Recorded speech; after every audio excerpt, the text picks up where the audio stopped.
Tu peux être dans une situation où tu es vraiment désespéré.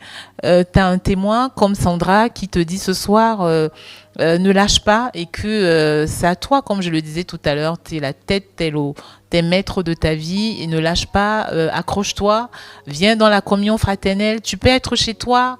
Quand tu es chez toi, tu peux pas vivre la même chose que lorsque tu es dans la présence du Seigneur avec des frères et sœurs, que lorsque tu grandis, tu évolues dans une communauté. Parce que, vous voyez, moi j'ai travaillé avec des personnes âgées et j'ai compris que ces personnes, parfois, n'étaient pas malades.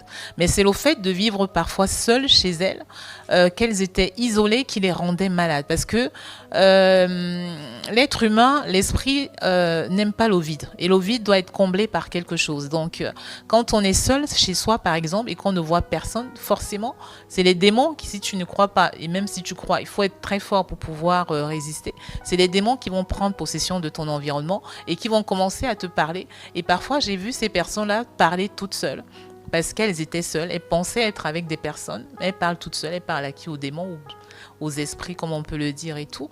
Donc, et parfois, quand tu es seul aussi chez toi, tu es tenté de regarder à gauche, à droite, tu vas regarder tous les serviteurs du monde entier, tous les cultes, c'est pas interdit, tu peux voir qui tu veux.